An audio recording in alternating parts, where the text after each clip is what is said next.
when Lane came in here, it seemed like he was in one of his better moods after a win this season. Just from your vantage point, what was the emotion in the locker room coming out of this? Um, it was definitely a good win, regardless of how we won.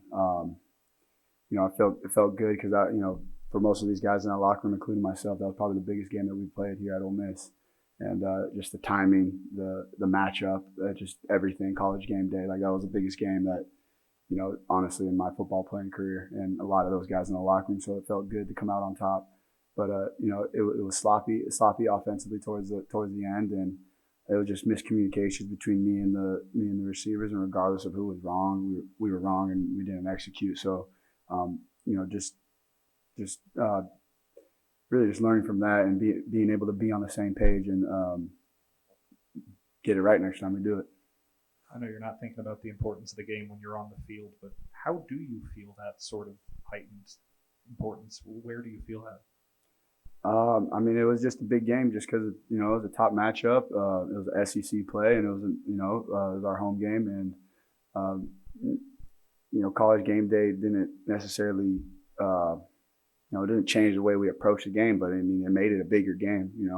So I'm definitely proud of the guys for stepping up, proud of the defense. They did their thing for sure, and the running backs in the run game because they were just giving us run looks. So hats off to them because they got it done. Can you talk us through what didn't work on those couple of drives down at the 2 yard line? It was just our will to want it. Up front, we just got to get a push. Me pulling the ball and fumbling, I can't do that. I got to hold on to the ball. I treat that just as an interception because it's a turnover on downs. So regardless, I got to take care of the ball, and we got to get a push up front, and we just got to go out there and execute. It was nothing that they were doing that was stopping us. It was just our want to. And it was just this over and over in the red zone. And it was frustrating just because, we're driving all the way down the field and we get stopped in the red zone. It's just frustrating. We just got to keep building on that. There's no team's doing anything different. They're doing the same exact thing. We just got to execute. On a night when things are frustrating on offense, what's your confidence level like in the defense? How are you kind of handling watching the game kind of in their hands on the sideline? Not necessarily just watching the defense. I still got to, handle on my side of the ball, but just talking to the captains on the defense and making sure that everyone stays on their P's and Q's and just stays locked in. And offensively, I was just telling them the same thing every single time that I was going back to them. Like they're not doing anything different. It's just when we get into the red zone, we're hurting ourselves. We just got to want it more. I thought we did a great job of play calling, and like I said, we just got to go out there and want it more when we get into the red zone on the 1 yard line. There's not much we can call from there. You got any advice for Mac on learning how to fall forward on fourth downs?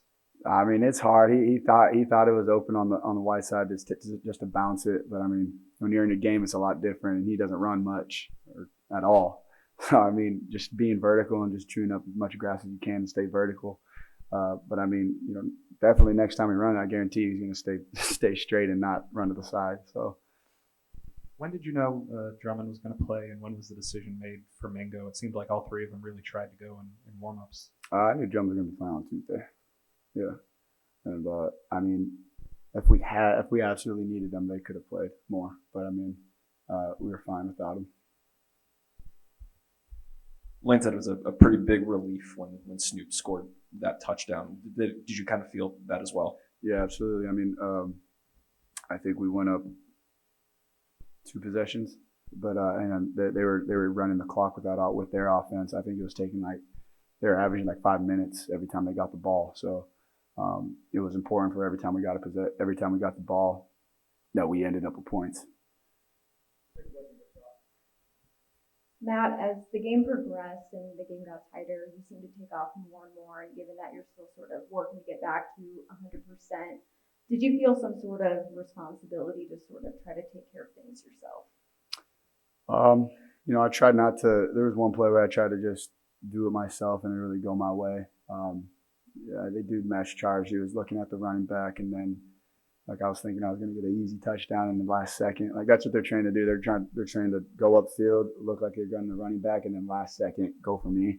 So they gave me that look, and as soon as I pulled it, he was right there. And like I said, I just need to hold on the ball. But as far as just taking care of my ankle, there was one play. I think it was there's 2 minutes left, and I slid. Kiffin was mad at me because I slid, and I was kind of looking at him sideways, but If I got that first down, the game would have been over, and we wouldn't have had to snap the ball again. So that's just me understanding situations. Overall, how do you feel working on that ankle today? It felt good. There was nothing aggravated it, that's for sure. And I was just trying to stay away from that. So one more week, and I should be at 100%. Thank you. You can cut that out, right? Or was this live? I got you. Did you get to watch any of game day, or were you sleeping through it, or Oh, watching I film? slept. Yeah. Yeah, no, I was not watching it. I watched a little bit of it. Yeah, I saw it's funny, I saw this dude with the Venmo, and I just saw like later on the bus someone showed that he made like $2,000 off of that. That's insane. Crazy.